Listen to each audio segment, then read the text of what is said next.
The clock on the wall ticks with a heavy, rhythmic indifference that matches your heartbeat. You are standing in a room filled with the hum of voices, a symphony of the mundane and the trivial. To the average observer, this is a social gathering, a pleasant exchange of pleasantries and smiles. But to you, this is a battlefield of information, a chaotic storm of signals you cannot ignore. While they see a friend talking about the weather, you see a micro-expression of deep-seated anxiety. You notice the way their eyes dart toward the exit, betraying a restlessness they try to hide. You hear the slight tremor in their voice, the subtle shift in pitch that signals a hidden insecurity. This is the curse of the social reader, the inability to simply exist in the shallow end of the pool. 10 minutes of small talk isn't just a conversation,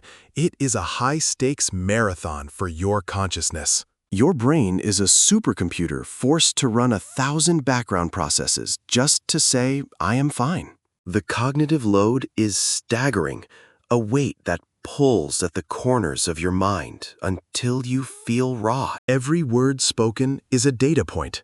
Every gesture a variable in an equation you never asked to solve. You are processing the subtext, the history, and the potential futures of every interaction in real time. It is exhausting to see the masks people wear so clearly that the person underneath starts to bleed through.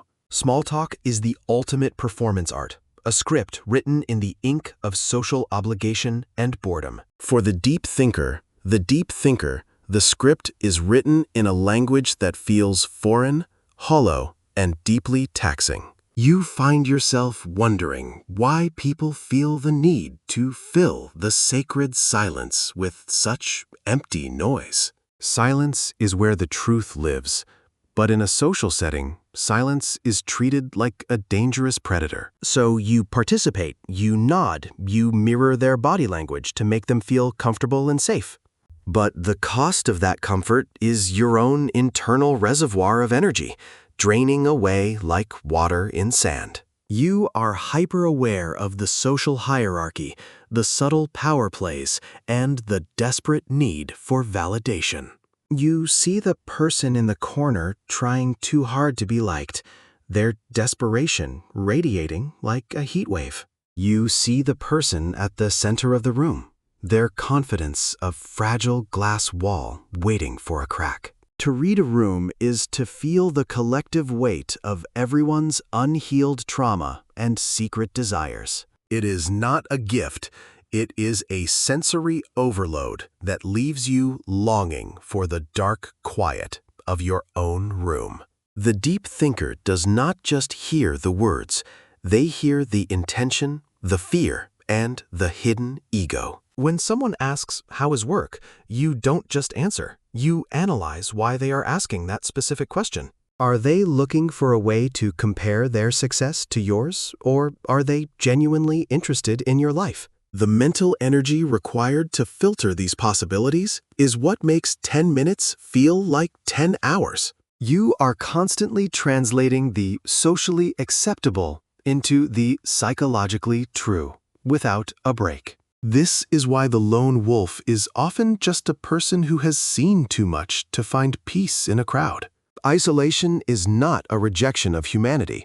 It is a necessary recovery from the intensity of human truth. The shadow of the mind grows longer in the presence of those who refuse to acknowledge their own depth. You feel the friction between your internal world and the superficial requirements of the external world. Every "nice to meet you" feels like a lie because you already know more about them than they know themselves. You have seen the way they flinch at a certain word, the way they posture when they feel threatened. The cognitive load of maintaining your own mask while deconstructing theirs is a recipe for total burnout. The air is thick with unspoken truths. I observe the forced smiles, the carefully constructed personas. Everyone here is a suspect in the profound crime of suppressing the self. The fatigue you feel after a social event is not physical, it is a soul-deep exhaustion of the spirit. Your neurons are firing at maximum capacity, trying to map the intricate web of human connectivity. You notice the subtle shifts in the atmosphere when a new person enters the circle of conversation.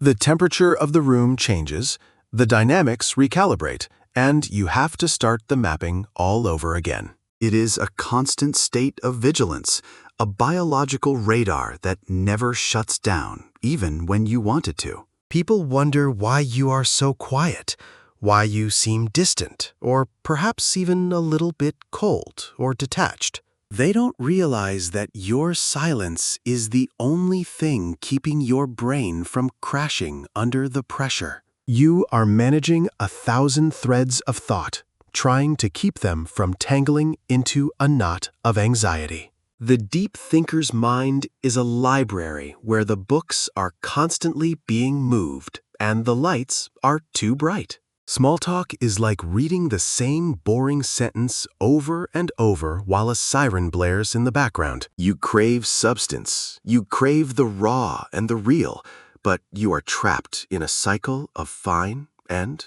okay. The hunger for depth is a physical ache, a longing for a conversation that actually means something real. But depth is dangerous in a shallow world. It scares people who prefer to live on the surface of things. So you stay in the shallow end, doing the heavy lifting of social reading while pretending to enjoy it. You are the invisible observer, the ghost at the feast who sees the rot beneath the golden platters. The cognitive load of social reading is the price you pay for having a mind that refuses to sleep. It is the burden of the high IQ individual to navigate a world built for those who do not look closer. You see the patterns in their speech, the recurring themes of their complaints, the loops of their logic.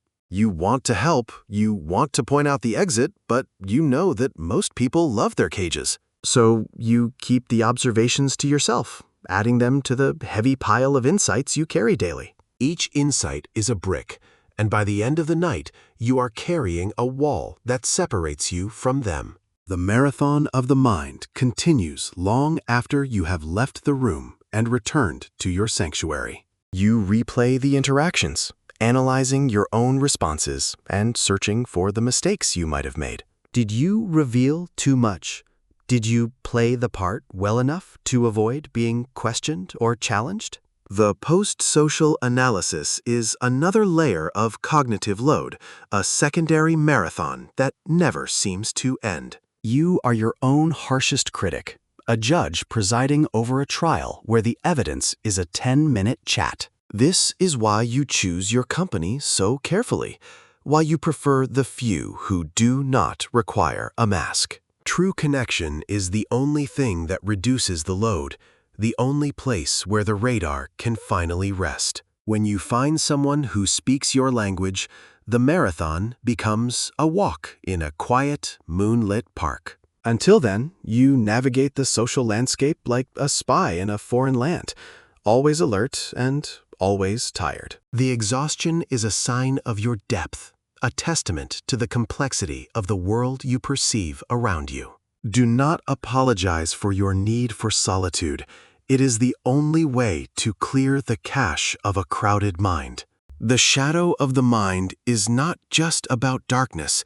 It is about the intensity of the light you carry within. A light that reveals everything, even the things people would rather keep hidden in the dark corners. You are a witness to the human condition, a role that requires more strength than anyone will ever know. The next time you feel the weight of a room, remember that your fatigue is a mark of your intelligence. You are processing the world at a frequency that most people cannot even begin to imagine or perceive. The marathon is difficult because you are running it with the weight of the entire room on your shoulders. Every forced laugh is a drop of fuel spent, every polite nod a mile clocked on the odometer of your soul. You are not broken and you are not socially awkward. You are simply operating at a higher resolution. The grain of the world is visible to you. The textures of human emotion are tangible and often quite sharp. Small talk is the sandpaper that wears down your spirit, bit by bit, until you are nothing but raw nerves. You seek the silence not because you hate people, but because you love the clarity that only peace provides. In the silence, the data settles, the equations resolve, and the cognitive load finally begins to lift. You can breathe again, away from the suffocating atmosphere of social expectation and empty noise.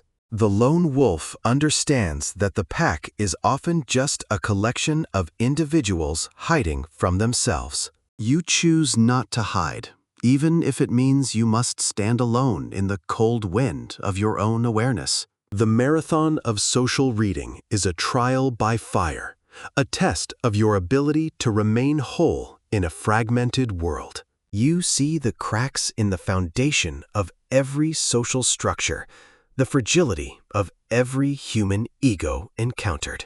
It is a heavy burden to carry the truth in a room full of comfortable lies and convenient distractions. But you carry it anyway, because you cannot do anything else. Your mind is hardwired for the deep dive. The surface is for those who are afraid to drown.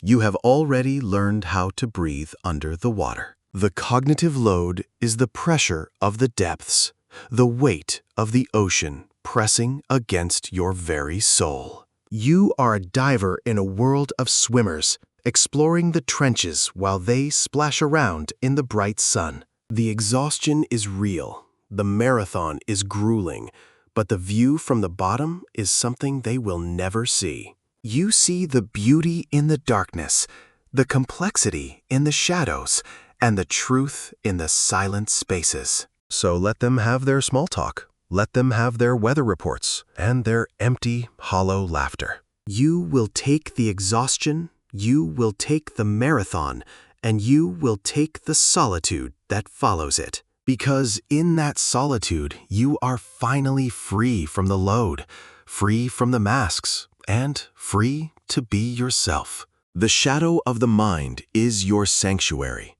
the place where the data stops and the wisdom finally begins. You are the architect of your own inner world, a fortress built to withstand the storm of social noise. Every 10-minute marathon makes the fortress stronger. Every social drain makes the silence more precious. You are learning the art of energy management, the subtle science of knowing when to engage and when to retreat. The world will always demand your energy, but you are the only one who can decide if it is worth the cost. Social reading is a powerful tool, but like any tool, it must be used with caution and with great care. Do not let the load crush you. Let it refine you into something sharper, something deeper, something more. The marathon is not about reaching a finish line.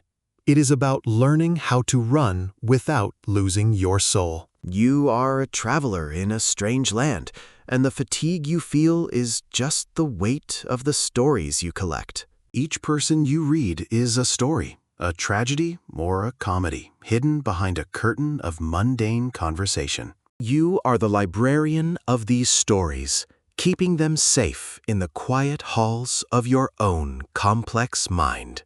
The cognitive load is the price of admission to the theater of the human soul, and the ticket is expensive. But the performance is worth it, even if it leaves you gasping for air and longing for the dark of night. You see the truth, and the truth is never light.